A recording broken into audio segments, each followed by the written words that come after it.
Hello, this is Hilary Robertson. Welcome to the latest episode of Harmonious World.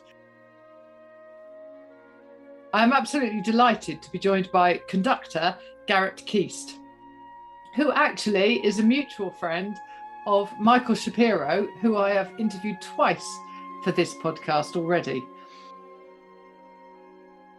Garrett will be talking to me about his latest album, Transatlantic, which is with the Berlin Academy of American Music. And it features pieces by Copland, Dorman, Stravinsky, Tukimitsu and Urquhart.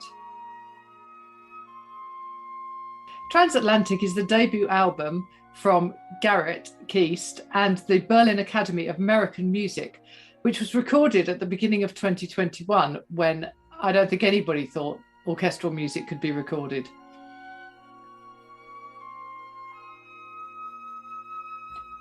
The idea for this orchestra came about during the pandemic, and the musicians needed something to do, so they came up with this idea.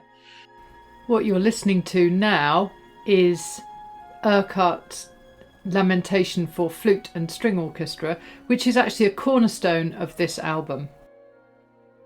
American composer Craig Urquhart came together with Greek flutist Stathis Karampanos and Keast together to discuss the possibility of recording this newly orchestrated lamentation. So I hope you enjoy listening to my conversation with Garrett Keast. Hey, how are you? I'm good. How are you? Very good. Very good. Excellent. Welcome to Harmonious World. I'm delighted to be joined by Garrett Keast, and thank you for sparing me the time to talk about Transatlantic. You're welcome. Very happy to be here with you, Hilary. Excellent. So this is a brand new orchestra. Completely new. I mean, we hadn't quite thought of it a year ago. Amazing. Yes. And literally so new that our album just came out, Transatlantic. We recorded it last January and February here in Berlin's Teldec Studios. And it just came out October 29. So it's just a couple of weeks ago. And we followed that up with our first two concerts, our debut concerts, just over the past weekend. It was Saturday night and Monday night here at two outstanding venues here in the city. So, yeah, so it's ganz neu, completely brand new. It's incredible. So how did the orchestra come about? That's a good question. Well, Corona, first of all. Right. It really, I must say, it came about only because of Corona, because I would say, from my viewpoint especially, I would not have been led this direction, or would not have had the time to have been led this direction. And so that's how somehow. I mean, really what happened is that last summer, during the summer before 2020 summer, the first big lockdown, and the first summer where, here in Berlin, the numbers were down in the summer, and it was summer, and summers here are spectacular, beautiful blue skies and amazing weather, and everybody has the windows open, so people are feeling more comfortable. But, of course, a long way ahead of the vaccines and such. Myself and a few other friends decided, well, let's just put together a small orchestral reading of, chamber orchestra things of Stravinsky or John Adams or Copland, just for fun. And we could just read them and spend 2 or 3 hours in this little studio that we could rent very inexpensively in Kreuzberg, and that'll be fun. Let's just see how that goes. And we did that. And we all ended up having a beer on the street afterwards, because you're not supposed to be inside anywhere, and just chatting. And it kind of started from that, because, then Craig Urquhart, who's on the CD, who is a really great guy and also a very fine composer, but also he and I worked together a lot. He helped introduce me to Europe, actually. He helped me make the transatlantic crossing from New York to Europe. He's worked for the Bernstein office for many, many years, was Lenny's assistant the last 5 years of his life. It was super helpful. And I know his music very well. I've been to many of his concerts where he plays piano, beautiful music. And so he transcribed his piano work, Lamentation, for flute and strings, and Stathis Karapanos is a common friend of ours. And anyway, they had heard that we had put together these little reading orchestras, and they suddenly themselves decided that they wanted to record his Lamentation and for flute and strings that he had orchestrated. And they both called me the same evening, bombarding me saying, "Oh, can we record this? Is there a way to do this?" And that's somehow what led to this whole Transatlantic recording and the beginnings of the orchestra. And I like the fact that there's this link with Craig Urquhart, because obviously he was instrumental in the thing coming together, and now his music is part of this recording. And the reason that hence the Transatlantic, because it's about those of you who have moved across the Atlantic, I guess. Yeah, well, that's one way. I mean, there's so many transatlantic relationships involved in the repertoire, involved with the performers, the soloists, in every way. And honestly, even I do feel like the classical music world, well, of course, it's generally so. I mean, it's very European focused kind of art form, of course, But I mean, the next biggest place is the United States, I would say, and then Asia, I guess, and it's and I always just look at it. I don't know. Of course, being an American, I'm always looking back at see what's going on in the States and following the news and of course involved. I usually conduct there 2 or 3 times a season, and it's just I kind of find myself I'm transatlantic, Right. How did you end up? Because Berlin is your home now. So how did you end up there? Well, I had the good fortune of being, I was, an associate conductor at New York City Opera, and I was working as guest conducting lots of different orchestras in the States, but I was kind of looking for an opportunity forward to get to Europe. And I started working on that in about 2009. And Craig Urquhart helped me a lot. We worked very closely on that together for some years, and I did a lot of networking. I did a lot of traveling from New York City. I came over 2 or 3 times a year to meet a lot of different people and network with people. And then things started slowly breaking. I would get an audition somewhere, or I had a jump in for a cancellation of another conductor with the North Netherlands Symphony Orchestra during the ash cloud debacle in 2010. Yeah. That was something, that was my European debut, concert debut with the North Netherlands Symphony Orchestra. And then Christoph Eschenbach, who was my mentor for a long time and I'd studied with at the Houston Symphony Orchestra before I moved to New York, he took me on as an assistant conductor for him with some big projects with the NDR Symphony Orchestra in Hamburg and with the Paris Opera. And those things ended up being like the genesis of what created a pathway forward for me. From those things happening and networking and some people talking, I won a position at Deutsche Oper Berlin in 2011. And that was it's what really got me started in Europe. And of course, now you got to know a lot of people, which is how then the orchestra came about. So given that there are all of these sort of transatlantic connections, how did you go about choosing what the pieces were that you were going to include? Because, there's a lot you could have added in. Yeah, you can go a long. I mean, we added quite a bit, I mean, I think the CD is about 84 minutes long. I can't remember if that's correct, something like that. I think it's over 80 minutes, if I'm not mistaken. But the way it really came about is Stathis Karapanos and I, the flutist, the Greek flutist. He and I had been introduced to each other, and we'd worked on a project here in Berlin in 2019 summer. And we got along very well, and we enjoyed working with each other. And when he came to me with this idea to do something with Craig and to record this piece, at first their idea was, let's just record this one piece of his, and I don't know what we'll do. Release it as a single or something, I don't know, streaming, I don't know what. And it's a beautiful piece, and we thought, well, let's do something like that. But then he and I started speaking on our own and said, well, we could record a little more. We could record this. And he was saying that he was already working on another project to record another CD in Teldex. And it opened up that Teldex was available for us. And There was a sponsor to help in the background that was made some extra things happen. And so he and I started looking at how to make a CD go together. And at first we were wondering if it would become a solo album for him or something. But then he and I really, it was very amazing. It was just started like 1 year ago now in November.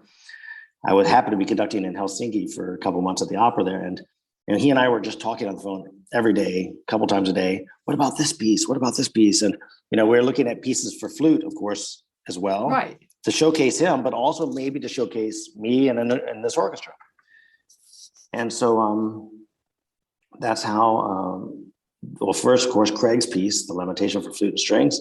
And then we kind of were looking at some other opportunities, other possibilities. We really at first wanted to record Elliott Carter's flute concerto, but it's on hold for someone else. So can't do that. Right. And so so then it came about to Takemitsu, and it happens to be his American themed work. It's amazing. And then Avner Dorman and I are friends and have been for a long time. He's a really fine composer, gets a lot of attention in the States and a good bit here too. And both those things were things that Stathis liked very, very much. Right. Yeah. I mean, and it's a lovely collection of new and, obviously there's Copland and Stravinsky as well. So you've got some kind of classics that will bring people in perhaps to then introduce them to the newer stuff. I think that's the idea. And that's when we were speaking with Matthew Cosgrove at Onyx. He very much liked the idea of the Dumbarton Oaks, which, I mean, first of all, I just love. I adore that piece. Yeah. It's just so crispy and exciting and so well written and just absolutely Stravinsky and just crunchy, crispy, fun, athletic, sporty piece, Yeah. And then the Appalachian Spring is, I mean, I must say it's one of those pieces I fell in love with in my high school years. And it's one of those pieces actually that helped me decide to I really ought to become a musician. I wasn't sure if I was going to become a full-time musician or not. And that was it. That was like, that was one of the pieces that really helped me decide, absolutely, I have to study this, Yeah.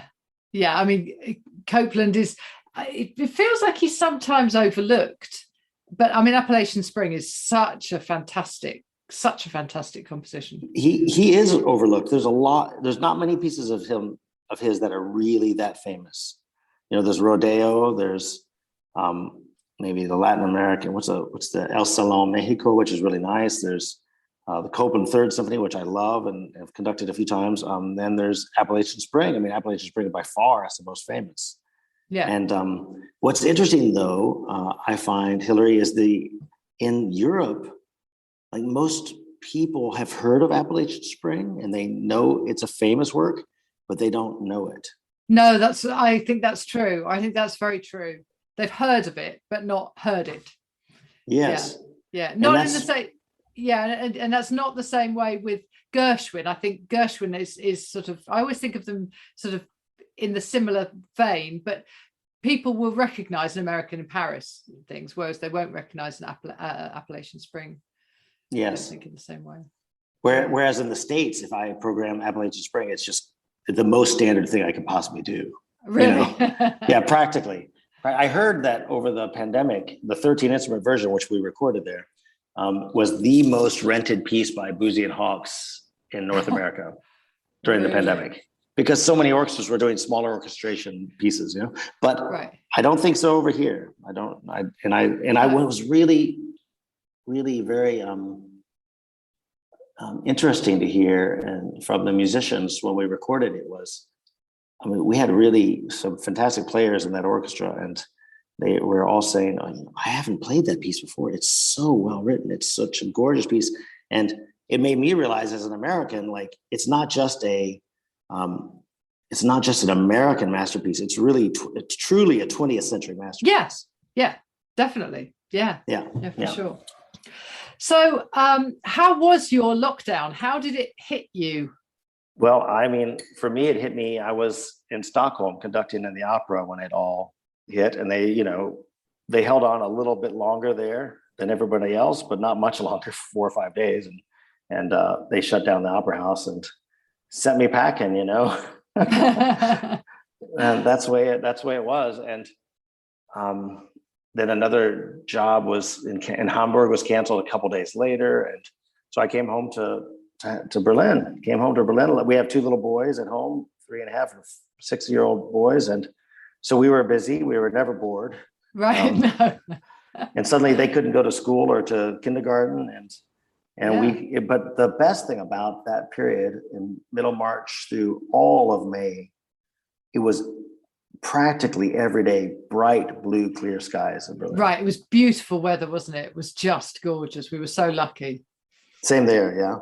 Yeah, exactly. Yeah. And I think if we'd had that lockdown the way we had the lockdown in January, that was just awful, and the weather was awful, and it was just hideous.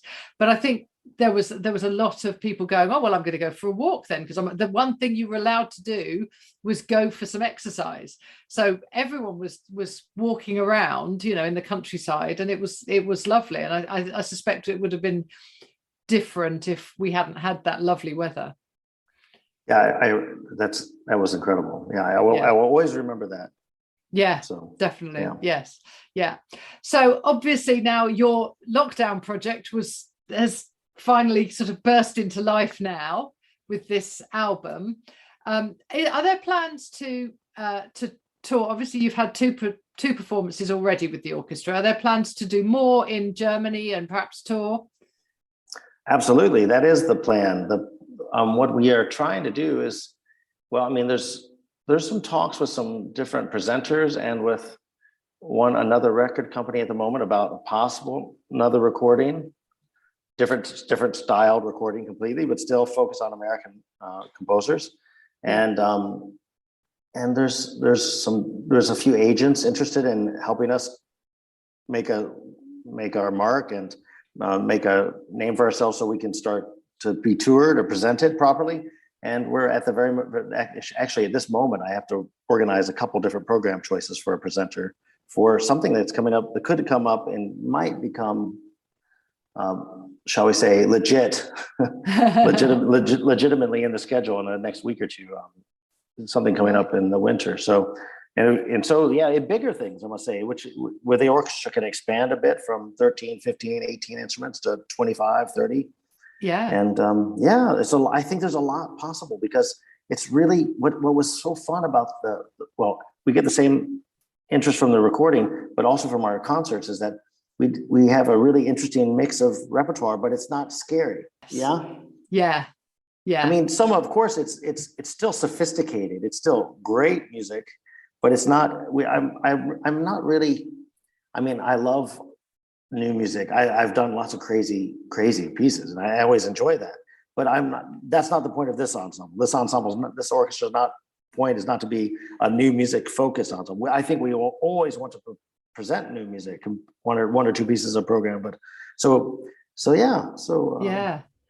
yeah, very exciting. No, that's brilliant. Well, I look forward to you coming to London and performing there.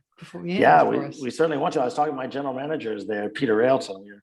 The idea is afloat. Right. Very good. Very good. Okay, brilliant. Well, thank you so much for joining me. I'm really grateful. My pleasure. Nice to meet you. I heard so much about you from Mike Shapiro. So yeah. Yeah, absolutely. Well, we had a wonderful time. When I needed a holiday, he was in Milan, so I thought, right, that's it. So I flew to Milan, and his orchestration for the Frankenstein movie was just superb. It was just brilliant. So yeah, I know that. I know I've heard it before. Right. Yeah, he's a big talent. He's doing it again right now in Trier in Germany. So yeah, he's got all of these dates booked up, so it's brilliant. So yeah, very good. Well, thanks for your attention to Transatlantic, and we really are excited about it. The orchestra has I think a great future ahead. We're going to keep moving forward. So fantastic. Yeah. Great. Well, brilliant. Thank you so much, Hillary. Pleasure. Nice to meet you. That's all right. You. Really nice to meet you too. Well, I hope you enjoyed listening to that conversation with Garrett Keast. That interview was recorded back in November. And since then, the Berlin Academy of American Music has actually put in place a concert on the 5th of February, which looks incredible. What you're listening to now is No Word from Tom, which is from The Rake's Progress by Stravinsky, and that's recorded by the Berlin Academy of American Music. This Transatlantic album is really stunning, and I can't recommend it highly enough, so please do follow the links in the show notes and you can get hold of your own copy. So I hope you are enjoying listening to Harmonious World, and what a year this has been. I begin Series 7 in just a few days on the 1st of January 2022, and I've already interviewed some amazing people and I've got lots more lined up. Please do share this with your friends and family. You can do that on whatever podcast platform you choose, and you can go to Buzzsprout and the link is in the show notes. So I hope you have a very good last few days of 2021, and that 2022 is going to be a great year for all of us. Please do share whatever you're good at and make this world a little more harmonious.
Thank you for listening to the latest episode of Harmonious World. My name is Hilary Seabrook, and it's a great delight to bring this series of discussions with musicians and composers and writers and all sorts of people to you.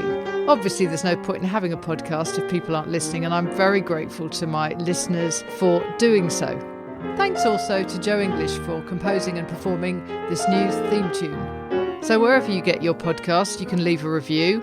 You can share this with your friends and family, either as a link or on social media and that sort of thing. I'd be really grateful for that. Don't forget that you can subscribe now. There's a link wherever you get your podcasts. So have a great week, and please remember why I started this, which is just to try and make the world a little more harmonious. Thanks for listening to Harmonious World.